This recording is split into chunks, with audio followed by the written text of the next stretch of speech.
of Chabad Lubavitch, of the Chabad movement in Brooklyn, New York, in Crown Heights. We call it 770. I'm sure the rabbi, the Rebbe have told you about it. And what did we discuss? What did we discuss? We discussed his rabbis, his teachers, the fights they had, the fights, the shtick they did, the troublemaking. And then he discussed with me stories that he personally had with the previous Lubavitcher Rebbe and our Rebbe. I want to give you a few examples. 1950, Purim. I'm trying to mention Purim. 1950. The previous Rebbe passes on in January 1950. There is still a question who should be the next Rebbe, because there were two son-in-laws, Rabbi Gurari and the Rebbe. Rabbi Gurari was an older son-in-law, but most people wanted the younger son-in-law, the Rebbe. And this was an ongoing issue during that year. But Zalman told me, and it's on the YouTube, he says, I went on Purim to the Ohel, to the previous Rebbe's holy gravesite, in Queens, New York, which you can go to today.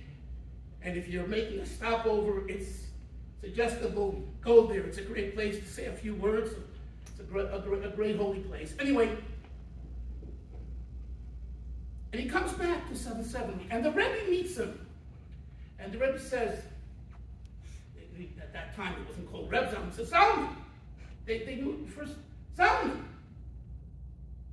what did you do at the Ohel? What did you talk? What did you talk to my father-in-law? My father was buried there. He's a holy person. You spoke to him, right? He says, yeah, I spoke to him.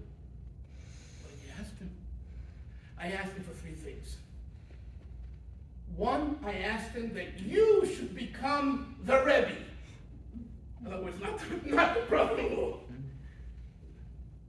Even though you're younger, but I know, I'm paraphrasing, I know your brilliance, and I know what you will do in the future, like sending Rabbi and Rebbe Schachter here to Boulder, Colorado, which isn't Brooklyn exactly. The Rebbe had that vision in 1950, and Zalman smelled it. So he says, I prayed for you to be the Rebbe. That's point number one. Point number two, I prayed to God that God send you children, give you children. Because at that time, him and his wife, the Rebbe and his wife, did not have any children. And the fact is, they never had children. They have thousands of children. People who admire them and respect them, but biological children, they did not have. And point number three, I prayed that you will be the Mashiach. That you will be the Mashiach. And when Zalman told me that really threw me. The third point threw me for a loop. Because everyone says, everyone who didn't do research on Zalman says, that he was more of a follower, a chassid of the 6th Rebbe than the 7th Rebbe, because he was in the yeshiva as a student from 42 to 44, 45. It's like when you go to a university, right? Your professors, when you're young, they become your teachers.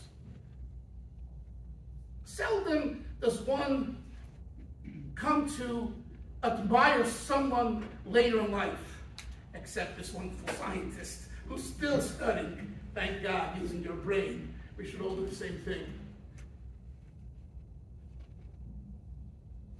So Zalman saw in the Rebbe that he has the potential to be the Mashiach. And that really caught my attention.